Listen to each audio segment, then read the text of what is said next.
Estamos ahora en la rotonda de los hombres ilustres o de los personajes ilustres. Donovan Herrera, el maestro Rafael García Sánchez, Julián Pérez en la cámara. Maestro Rafael, ¿podría hablarnos un poco de este proyecto que se ve algo inconcluso, de la rotonda de los personajes ilustres? Claro que sí, Donovan. Algo inconcluso lo dices muy sutilmente. Me parece que inicialmente fue un proyecto de buenas intenciones, pero cualquier persona que venga se puede dar cuenta de lo lamentable que es este espacio. Desde la entrada, lleno de baches, abandonado, con pintarrajeadas, etc. Creo que hay que tener respeto para las personas que ocupan una rotonda de, de personajes ilustres, hombres o mujeres. Esto que ahorita vamos a ver en detalle no puede ser una rotonda, es una vergüenza, realmente. Y perdón que te lo comente Sí. yo de tal forma, porque en Tlaxcala hemos tenido y seguimos teniendo personajes destacados. Desde luego el objeto del estudio, don Miguel Enelira, es un personaje sumamente destacado que merece un lugar en la historia de Tlaxcala. No entiendo cómo se permitió que sus restos fueran trasladados a este espacio eh, junto con su nombre, que es lo más importante, su nombre, porque al final de cuentas los restos son esos restos. Pero en Atempan se determinó que fuera el espacio donde sus restos, valga la redundancia, habrían de descansar. ¿Con qué fin? Con el afán de llenar un espacio de personajes que ni siquiera existen ya las placas. Ahorita lo vamos a ver con detalle, pero creo que fue una descortesía a la memoria de don Miguel Enelira. Ojalá y vengan criterios más adelante más acordes y más respetuosos para estos personajes que se supone están en este espacio. Sería un primer avance. Además de Miguel Enelira, ¿qué otros personajes tlaxcaltecas podemos encontrar aquí? Pues se supone que don Máximo Rojas y Juan Cuamazzi, ambos revolucionarios de principios del siglo XX, también la figura de don el ingeniero Candelario Reyes, que aunque nació en Tamaulipas, llegó a recibir la Carta de Ciudadanía Tlaxcalteca, y lo más importante, don Candelario Reyes hizo varios e importantes trabajos de historia y de investigación para el estado de Tlaxcala. Además es, digamos, el primer biógrafo de don Miguel Enelira. Él recopiló todas sus obras de forma muy detallada, el título, lo que es una ficha, ¿no? El título, autor, año de edición, incluso las medidas de cada tomo y el número de páginas. Y no solamente de don Miguel, hizo varios trabajos similares en torno a personajes, Andrés Angulo, a don Crisanto Cuellar, a historia de Apizaco, historia de Felipe Santiago. De hecho, el ingeniero Candelario Reyes es un personaje muy, muy importante también para seguir ahondando en sus trabajos de investigación. Sí, ahora que toca el nombre de Crisanto Cuellar, ¿cómo fue la relación entre él y Miguel Enelira? Tengo entendido yo que en el caso de Huitlale hay, a mi parecer, 3 periodos. Uno que se inicia con Miguel Enelira y Crisanto como autores. Hay un periodo en el que me parece hay un conflicto entre ambos. Entonces solamente Miguel Enelira aparece como autor y ya posteriormente, en los años finales, es que se retoma a Crisanto como coautor. Don Crisanto Cuellar fue una pieza decisiva también en la conformación de la carrera de don Miguel Enelira y desde luego en ciertos trabajos biográficos del estado de Tlaxcala. Fue un personaje que toda su vida estuvo en la política, en cargos políticos federales y locales. Efectivamente hizo algunas aportaciones y lo que bien apuntas, ellos tuvieron esa comunicación toda la vida.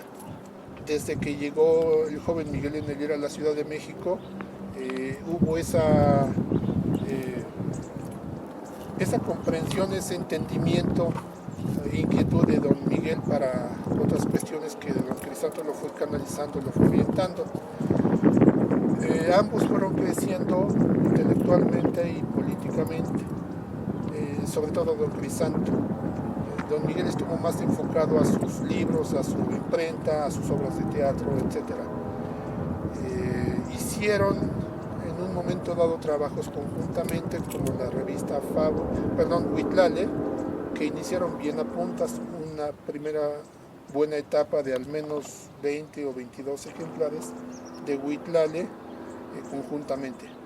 Después los movimientos políticos locales tensan la situación, entre ellos la tensan, y bueno, coincidentemente, don Miguel N. Lira recibe indicaciones desde la Federación de cubrir la vacante de juez en Tapachula. Eso no fue casualidad, eso fue quitarlo de la carrera política, porque tú sabes que él tenía aspiraciones para la gobernatura y tenía mucho apoyo de otros niveles federales.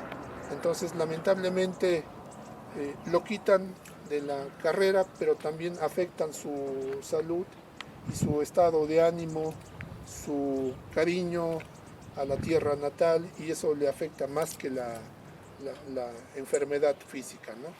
Estuvo poco más de un año, casi 2 años creo en Tapachula, tú lo sabes bien, y bueno, él ya regresa a la ciudad de Tlaxcala, pero con una salud muy deteriorada, muy minado, y sobre todo le pegaron en donde más le dolía, que era el alma de su pueblo.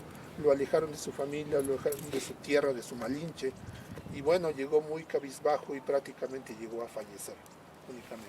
¿Podríamos decir que la muerte de Miguel N. Lira es más una muerte que fue espiritual, más que lo físico, ¿no? Digamos que pues, evidentemente lo físico fue lo determinante, pero quizá lo físico a causa de lo espiritual, ¿no? De ese arranque de la tierra, y sí, sobre todo me parece que de esta traición, pues sí, ¿no? de Crisanto, porque él tiene hay una carta en el epistolario, compilado por Janine y Alfredo Morales, donde él escribe que pues lo han corrido los 3 janos, que no sé muy bien cuál sea el nombre de los otros 2, pero me parece que uno de ellos es Crisanto. Entonces lo que no me queda muy claro es qué fue lo que se le dijo a Miguel N. Lira para que se fuera, porque me parece que sí hubo de alguna manera las protestas, pero también tuvo acusaciones falsas. Y pues no sé hasta qué punto estuvo la colaboración para que eso se efectuara por parte de Crisanto. Era un grupo muy delicado en el que se movía también don Miguel N. Lira. Efectivamente se le atribuyó una descortesía importante a un magistrado de la Ciudad de México en el día de su cumpleaños, que se festejó en la ciudad de Tlaxcala. A partir de ahí se entretejieron algunas acusaciones infundadas, pero ya cuando se manejan formalmente en el ámbito judicial, pues cobran una forma ineludible. Sí, don Miguel presentó su queja, tenía derecho a ello desde luego, sin embargo fueron implacables en la determinación de enviarlo a la Ciudad de México. Si tú conoces la obra de Itinerario hasta Altacaná, en sus primeras páginas, con un gran dolor, Miguel N. Lira dice que la subida a la subida a Cuitlapilco, siente que sale de una ciudad que la siente no suya, que no entiende cómo es que es posible que se comportaron con él de esa forma.